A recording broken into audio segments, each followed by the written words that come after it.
आपको बताएं कि पाकिस्तानियों की अक्सरियत समझती है ख़वातीन के लिए इंटरनेट मौजू नहीं। ये नताइज हैं एक ताज़ा सर्वे, एक ताज़ा तहरीक के, जो बता रहे हैं कि सोशल मीडिया पर ख़वातीन के साथ जो सलूक हो रहा है वो हमारे माशरे पर क्या असरात पैदा कर रहा है। और ये तहकीक मीडिया मैटर्स फॉर डेमोक्रेसी तंजीम ने की है और उनके मुताबिक हर 10 में 6 पाकिस्तानी ख़वातीन को इंटरनेट तक रसाई में अपने ही ख़ानदान की जानिब से मुश्किलात का सामना है। वो क्यों? इसलिए सोचें जरा कि रोक दिया जाता है। और क्यों रोक दिया जाता है? बिकॉज इससे पहले पूरी कहानी हमने आपको बता दी है कि उसके बाद वहाँ उनके साथ होता क्या है। 56% खवातीन खानदानों को कहना है कि खवातीन का इंटरनेट इस्तेमाल करना खतरनाक साबित हो सकता है। सिर्फ 21% अफराद ने खवातीन के इंटरनेट के बिला रोक टोक इस्तेमाल की हिमायत की है। आजकल के दौर में जब तालीम से लेकर पेशा वाराना उम्र तक सब कुछ इंटरनेट के जरिए हो रहा है तो ये सूरत हाल यकीनन परेशान कुन है। मतलब है कि हम इंटरनेट से कट ऑफ होके या सोशल मीडिया से कट ऑफ हो गए, हमें पता ही नहीं लगता कि दुनिया में चल क्या रहा है। खवातीन को इंटरनेट रसाई ना मिलने की माली वजूहात भी हो सकती हैं, लेकिन देखा गया है कि सोशल मीडिया पर खवातीन के साथ जो गलत ज़बान इस्तेमाल होती है इसलिए उनके ख़ानदान वाले ख़वातीन के इंटरनेट इस्तेमाल से थोड़ा घबराते हैं। और क्या वजूहात हैं, इसी पे हम बात करते हैं। फाउंडर हैं MMFD media matters for democracy की सदफ़ खान साहिबा से हमारे साथ मौजूद है। Sadaf, in this day and age बड़ा ही अजीब लगता है जब ये सुना जाए, बल्कि आपकी सर्वे पढ़ी जाए कि वाकई ही फैमिलीज जो हैं वो ख़वातीन को, बच्चियों को रोकती हैं कि इंटरनेट तक ना जाना, वो सेफ जगह नहीं है। पहले मतलब हम अपने घर से बाहर नहीं निकल सकते थे, बाज़ारों में, स्कूल नहीं जाने देते इसी ख़तरे से, तो अब हम अपने घर की सेफ्टी में बैठे हुए अपने लैपटॉप पे इंटरनेट नहीं खोल सकते because it's not a safe place.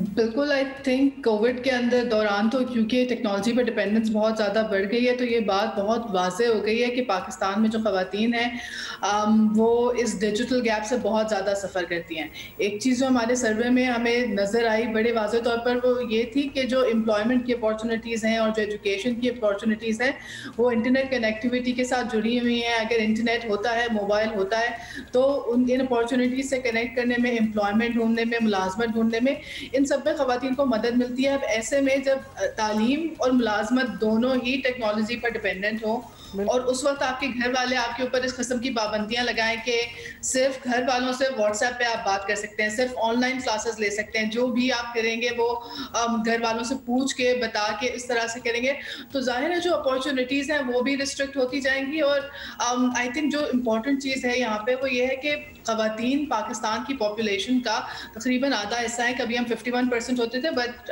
I think अब कम हो गए हैं due to all the other reasons.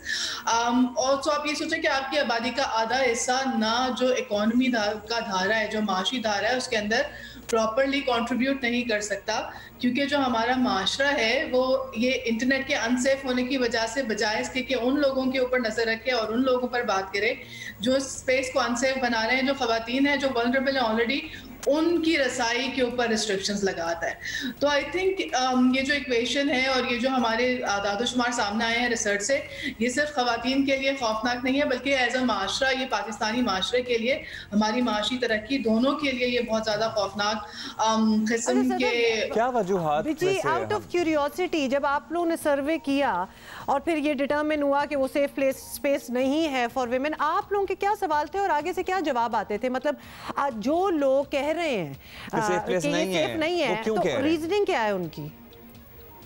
देखिए, एक तो ये कि हमने ये जो रिसर्च है ये 2 चीज़ों पे डिपेंडेंट थी। एक तो सर्वे था जिसमें हमने कोई ख़ास सवाल नहीं किए, लेकिन उसके साथ हमने 3 केस स्टडीज़ भी की और उसके अंदर हमें ये समझ आया कि ख़वातीन की तरफ से स्पेसिफिकली जो यंग ख़वातीन हैं जो इंटरनेट पे ज़्यादा इस्तेमाल करती हैं, उनको जो ख़तरात नज़र आते हैं वो यही कि उनकी मर्ज़ी के बग़ैर उनको मैसेज करना, हरासमेंट होनी, मुस्तक़िल उनको फॉलो किया जाना, उनकी चीज़ें शेयर कर दिया जाना, फेक प्रोफाइल्स का बनना, इस तरह की जो सारी चीजें हैं और फिर उससे ज्यादा जो रिएक्शन आते हैं फैमिली के इन चीजों के ऊपर। ये इनकी अपनी राय थी खवातीन की कि हमारे लिए ये सेफ प्लेस नहीं है, या फिर इनके भाई या इनकी वालिदा या इनके वालिद या घर वालों की राय ठीक है जनाब ये इनके लिए ठीक नहीं है?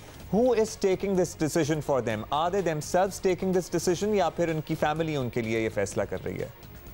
देखिए, ये हमें दोनों चीज़ें नजर आई। कुछ खवातीन ऐसी थी जिन्होंने कहा कि फॉर एग्जांपल टिकटॉक खवातीन के अंदर बड़ा पॉपुलर है, स्पेशली जो वर्किंग क्लास खवातीन हैं या जो लोअर मिडिल क्लास खवातीन हैं वो टिकटॉक को बहुत एक्टिवली यूज करी हैं। और उसके बारे में I found it very interesting कि उन्होंने बड़ी ओपनली ओन किया इस बात को कि हम इस एंटरटेनमेंट के लिए इस्तेमाल करते हैं, लेकिन जब वो अनसेफ हो जाता है तो हम प्राइवेट स्पेसेस बनानी शुरू कर देते हैं, हम अपना प्रोफाइल पब्लिक से प्राइवेट हटा लेंगे। कुछ खवातीन थी जिन्होंने कहा कि फेसबुक फिर सेफ हमें नहीं लगता तो हम वो नहीं इस्तेमाल करते, हम ये या ये प्लेटफॉर्म इस्तेमाल करते हैं। सो मुझे लगता है कि जहाँ खवातीन खुद डिसीजन मेकिंग कर रही हैं इस बारे में कि क्या प्लेटफॉर्म सेफ है और किस पे उन्हें खतरा है, तो वो बेहतर तौर पर इनेबल्ड है कि वो कोई और ऑल्टरनेट प्लेटफॉर्म चूज करें और वो कर रही हैं। लेकिन जहाँ पे ये फैसला उनकी फैमिलीज की तरफ से आता है तो ऑब्वियसली ये फैसला उनकी फैमिलीज कर रही हैं तो वो उस तरह से उसके रिस्पॉन्स में अपने लिए ऑल्टरनेट्स नहीं ढूंढ पाती। अच्छा, अभी तो हम फिर भी जरा एंटरटेनमेंट की बात कर रहे हैं because TikTok primarily is entertainment. I am curious about those women और वो उनकी फैमिलीज के ओपिनियन, जो कि वो खवातीन जो अपना ओपिनियन देती हैं, जैसे ट्विटर पे दे रही हो या किसी और प्लेटफॉर्म पे, जिनकी कोई राय हो, वो राय रखती हो और फिर उनको बैकलैश मिले, तो इसमें तो उन खवातीन की फैमिलीज बिल्कुल ही मना कर देती होंगी कि आप अपनी राय तो ना ही दें।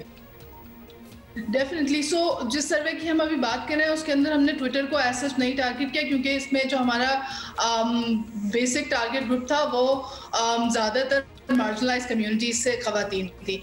लेकिन हमारा एक और सर्वे जो स्पेसिफिकली उसी मामले के मुतालिक है जिस पे अभी आप लोग बात कर रहे थे, खवातीन सहाफ़ियों की जो सेल्फ सेंसरशिप है और उसके अंदर जो ऑनलाइन हरासमेंट का किरदार है, हम आज ही एक्चुअली इसको लॉन्च करने वाले हैं। उसके अंदर हमने जो इंटरव्यूज किए खवातीन सहाफ़ियों से, उसके अंदर ये जो फैमिली का प्रेशर है और न सिर्फ प्रेशर बल्कि फैमिलीज के ऊपर जो इम्पैक्ट होता है इस हरासमेंट का, ज़रूरी नहीं कि फैमिलीज खवातीन को ये कहें कि आप अनसेफ हैं या हमें अच्छा नहीं लग रहा, बल्कि उनको जो इन ओपन स्पेस में जिस किस्म की गालियाँ पड़ती हैं, जिस तरह की ज़बान इस्तेमाल की जाती है, वो ऑब्वियसली नज़र आ रहा होता है कि फैमिलीज के ऊपर उसका कितना नेगेटिव इम्पैक्ट हो रहा है, जो परेशानी हो रही है। क्या मर्दों को भी जिस किस्म की ट्रोलिंग का सामना करना पड़ता है, फैमिलीज पे उसका इम्पैक्ट सर्टनली होता है। बहुत शुक्रिया सदफ खान साहब। उस सर्वे के बारे में भी हम आपसे कभी फिर तफसील से बात करेंगे। फिलहाल लेकिन इस सर्वे ने एक बात तो कंफर्म कर दी कि कोई भी नई दुनिया में स्पेस खुली जाएगी ना, तो वो पूरी कोशिश होगी कि खवातीन, बच्चियों और लड़कियों के लिए तो बंद कर दो कि कहीं वो इधर आके कुछ आज़ादी फील ना कर लें, कुछ अपना ओपिनियन ना वॉइस कर दें,